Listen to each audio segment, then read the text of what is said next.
Paradigm. This was the one where the gentleman seemed to again kind of be reborn.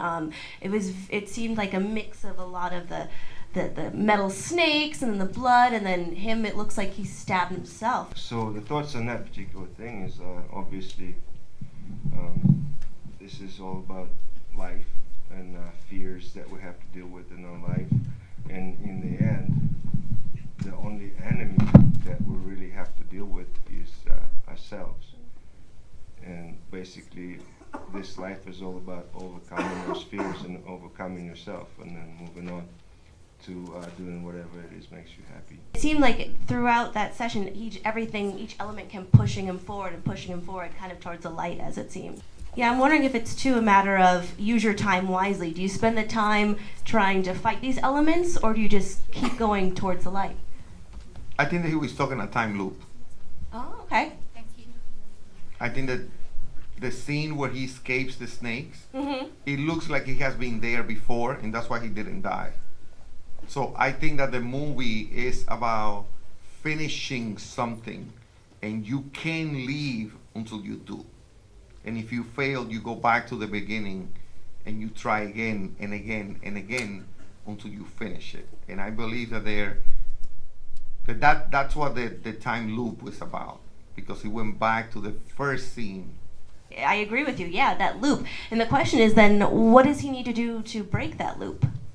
Get through the door at the outside. Did anybody think that maybe that final light, that last door, had a true significance or meant something? It's like he had unfinished business to take care of. Okay. So he had to keep going back to it just to take care of it before he could finish his own life. You know, he had unfinished business. Then you gotta do it until you get it right? Yeah, you gotta keep going until you get it done. You know, you don't stop. You have a lot of obstacles, but you never know what kind of outcome you're gonna get until you face those obstacles, even yourself. Mm-hmm. Yeah, I think that's one of the most interesting twists then at the end, is that, he's doing all this fighting and battling, and then it is just turns out to be himself. What he said about it being a loop, I have this belief that our life, our purpose here is to evolve, expand, to grow into our optimal selves.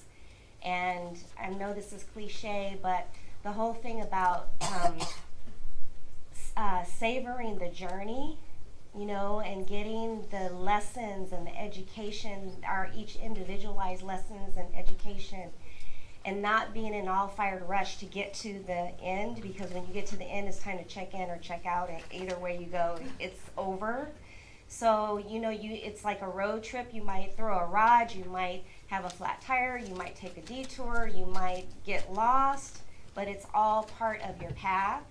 So he kept trying to get to the light, but he's not ready for that light yet, because he's got these things he must satisfy. He must, like, it's kind of like a video game. You have to get to certain levels before you can get, So it just seemed to me that the light is what's luring him, but that's not the point. The point is, handling these things that need to be handled, and being able to get to the next level until you're ready to get to the light. And once you get to the light, Bye-bye. Bye-bye. No, I think that's a great concept. The idea of that, yeah, he has these obstacles and he's getting through some of them, but maybe he himself is not ready for the light.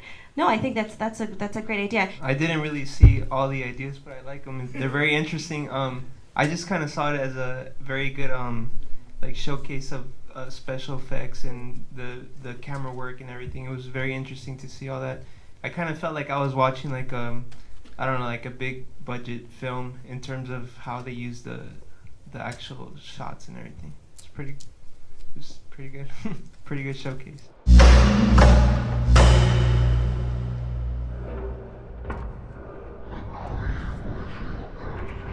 No, absolutely, yeah.